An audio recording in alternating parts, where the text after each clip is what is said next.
guys, just come to sit. Can you sit here? Right, can you hear us okay? I'm out of vision. Hello.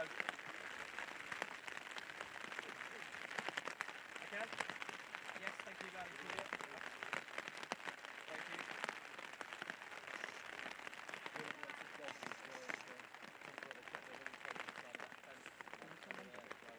Yeah, you can join. Sorry. Hello, mate. How are you? Good. Good. Sorry. I've got it under my lens card.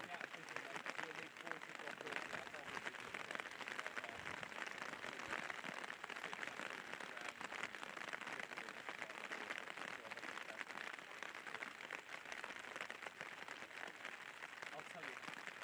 When all the players are out, I'll tell you, guys. Then who's out there who's coming.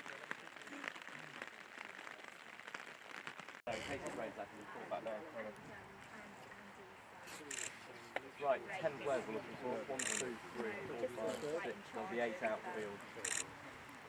Is it Gareth? Is it there?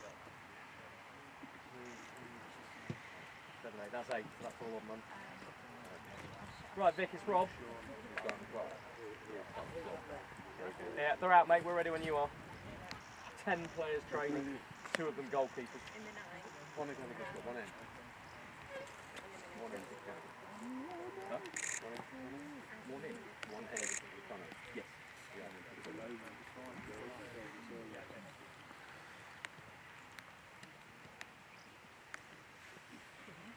I'll just stay out of vision, Vic, so you can come in when you like, mate. Okay, pal.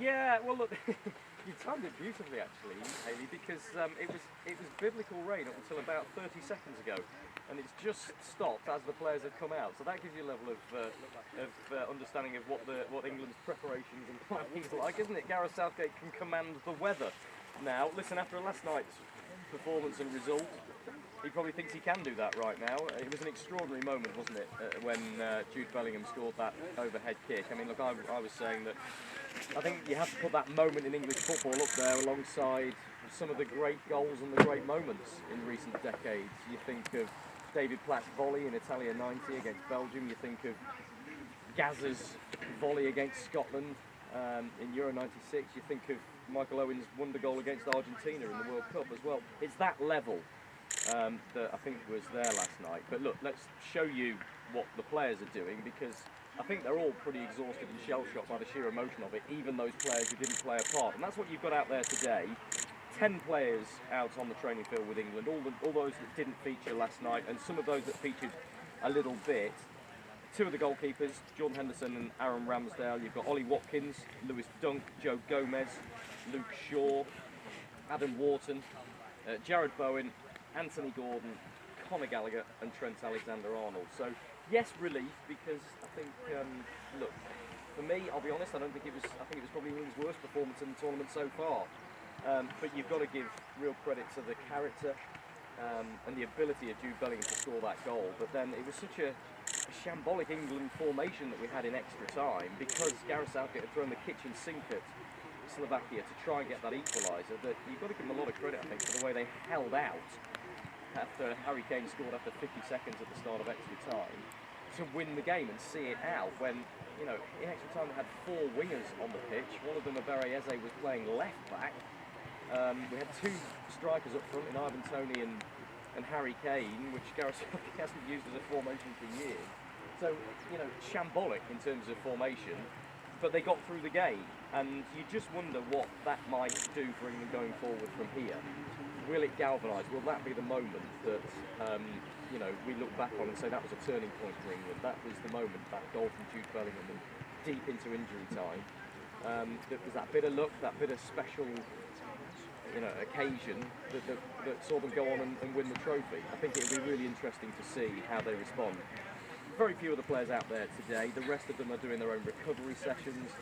They're indoors and they'll be rehabilitated from all of those exertions. They got back to the camp here in Blankenheim after flying back at about 1 a.m.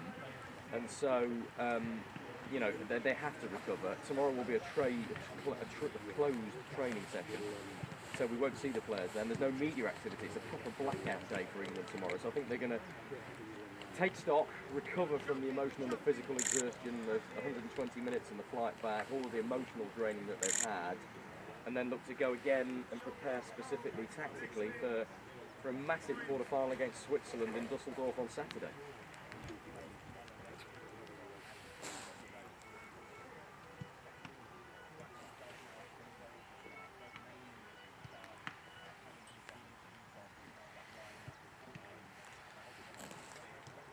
Yeah, listen, the manager said to ITV Sport, I think, after the game that Ivan Toney didn't want to come on the 94th minute. There were literally seconds left of normal time. He didn't see the point, but Southgate thought he could throw him on and, quote, cause some chaos. And he did exactly that, and it worked brilliantly after 50 seconds in extra time, didn't it? Because it was Ivan Toney's, I don't know if it was his first touch in major international football, but certainly his first major involvement was to flick that header on for Harry Kane to score what proved to be England's winner. And look, I thought Ivan Toney made a big impact. It's almost unthinkable that Harry Kane could be dropped. He scored 2 goals in 2 games in the knockout stages. I'm sure Gareth Southgate will stick with him. He's England's greatest ever goal getter. But he has been dropping deep. He has been criticised by some pundits for dropping deep. He hasn't got the same energy levels, I think, that he's shown for Bayern Munich all season. And when Ivan Toney came on, I felt he was England's target man, proper number 9, held the ball up brilliantly, won some free kicks on the halfway line when England were desperately clearing the ball, which relieved so much of the pressure. And so I thought Ivan Toney was very impressive last night, and it'd be interesting to see whether he plays more of a part against Switzerland on Saturday. Cole Palmer isn't out there, of course, because he came on the pitch as a substitute, so he'll be having his rehabilitation session. But again, he showed an impact, and there were a lot of fans calling for Cole Palmer to play before the game, and he didn't get that chance from the start. Gareth Southgate has stuck very faithfully to the vast majority of his starting 11, hasn't he? He's tweaked the midfield on each occasion, and so I think that's really interesting. You can see Conor Gallagher there in the middle of that little rondo that they're playing, and we spoke to him after the game last night, and he said he's never been involved in a game anything like it. It's an extraordinary occasion. But he talked about the character in the side and just how important that was to get over the line, and how important that might be for England going forward from here. But you just wonder about Conor Gallagher's mindset a little bit, don't you? Because he bided his time, he waited for his opportunity, he kept coming on for Trent Alexander-Arnold in the early parts of the group games, and then he got his chance in the 3rd group game against Slovenia and was substituted at half-time because Gareth Southgate felt that there wasn't enough control over the ball in the middle of the midfield. He brought Kobbie Mainoo on in his place, and suddenly Conor Gallagher gets thrown into the chaos of last night in extra time to try and stiffen that England midfield. And I thought he did well, to be fair, in the time that he was on, but you just wonder what's going through his mind at a first major tournament. It must be an awful lot for him to take in. But yeah, a lot for Gareth Southgate to ponder in terms of possible changes. I think the first thing he's got to do is assess the walking wounded, because we saw Kieran Trippier limp off the pitch. We know he's been struggling with a calf injury. He got a real battering again last night. And of course he started each of England's 4 games so far, when he told me before the tournament and throughout the tournament he's still building that sharpness. Can Southgate ask him to go again? I think the good news from his perspective and from Gareth Southgate's perspective is that they have a 6-day gap between that last 16 win in Gelsenkirchen and the quarter-final against Switzerland in Dusseldorf on Saturday. They won't do much today. I think it might be a bit of a rest day tomorrow as well. I think Southgate will give the players time to recover before they look to plan to go again. That big gap is the last gap they'll get, even if they go all the way to the final. There won't be another gap like this. The games come thick and fast from the quarter-final stages onwards. So rest, recovery is what today and tomorrow are probably all about.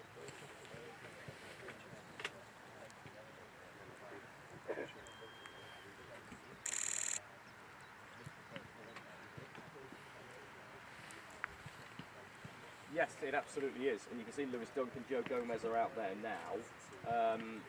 Look, I don't think it'll be either of those.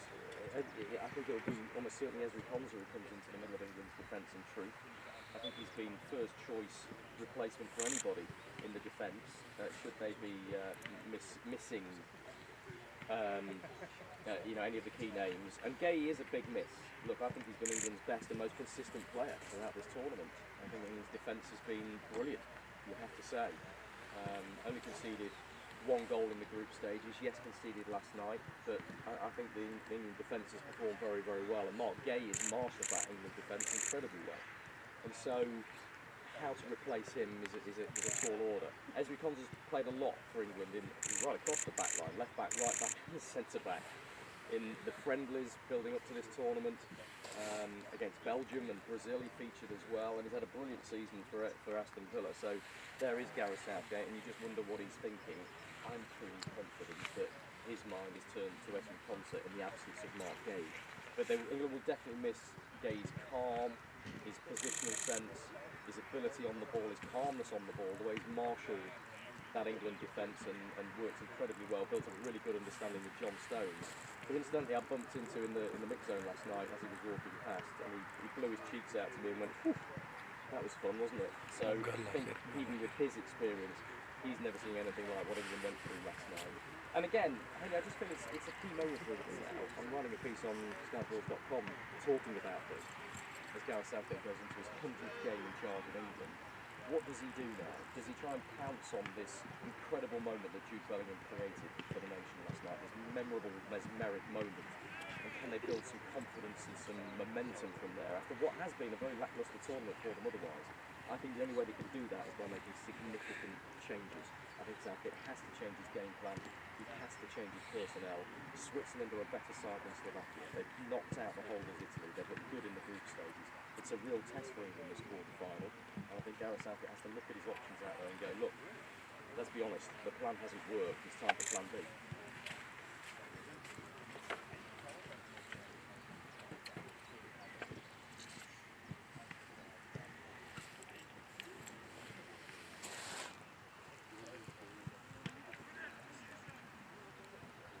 Well, look, I really feel for Luke Shaw. Look, he's out there now training, and he's desperate to get out on the pitch. He's worked so hard. He joined up with England very early so he could try and prove his fitness and get back. Gareth Southgate admitted when he selected him in the 26-man squad that it was a gamble. Well, look, it's a gamble that hasn't quite worked, has it? Let's be honest. If Luke Shaw hasn't played any football in this tournament, and we're now at the quarter-final stages, can he be thrown in from the start? Look, I think there are real question marks over Kieran Trippier. As I say, we saw him hobble off. We saw a Berriese playing at left back at one stage. Such was England's kind of scattergun approach to trying to get back into the game. I think it would be a tall order to throw Luke Shaw, who hasn't played any football since mid-February, into a quarter-final, the intensity of that. They never do that at club football because there's a risk of him picking up other injuries. He's been out for so long, it was supposed to be a staged return to football. He was supposed to maybe get 10 minutes in the second group game, maybe half an hour in the third group game. None of that's happened, he hasn't even played in the last 16. I can't see how Gareth Southgate could put Luke Shaw in. It would be a huge gamble if he did that. I think it's much more likely that he'll look elsewhere, assuming Trippier isn't fit, but that's what the England medics will be trying to assess over the next couple of days. Haley, we haven't got many minutes left until the England cameras are turned off, and so let me talk briefly about Anthony Gordon that you've got there in the background, because I think a lot of people want to see him out on the England side. Makes a big impact, and for me England have been very narrow in the whole of this tournament. Kyle Walker at right back is the only person playing in position for his favoured foot. He's right-footed, he's playing right back. The left back, the left wing, the right wing are all players that like to cut in field because that's their natural foot. Anthony Gordon can take on whoever's playing right back for Switzerland, beat them, get in behind with his pace, with his direct thinking. Look, you wonder what's going through his mind because of course we know that Liverpool are interested in signing him, and I think that is playing on his mind. You wonder what, for a young player like that, how much that's affecting him emotionally right now. How much is he able to focus on England and what's going on here? Newcastle, of course, resisting any bids to try and buy him and desperate to keep him, but he'll know exactly what's going on there. And I just wonder when people say, Gareth Southgate's got to throw Anthony Gordon on, maybe we don't know what's going on behind the scenes and where Anthony Gordon's head is right now. I've interviewed him a couple of times, he's desperate to play. He wants the opportunity. There's Jimmy Floyd Hasselbank giving him a nudge look. probably knows we're talking about it. It's nice to see them messing about like that because, I say, it's a bit of a tough time for Jordan, I think. But if England can get him on the pitch and get some width, get some pace, get him behind Switzerland, they may look a lot more dangerous. We'll spend much more time, won't we, over the coming days talking about England's plans, Gareth Southgate's options, what Gareth Southgate might do to prepare for Switzerland and this massive quarter-final game against Dusseldorf on Saturday. But listen, we won't hear from him today. I think we'll get to speak to Jordan Tickford shortly. I think that's who the FA are coming up for us today. There weren't any plans to do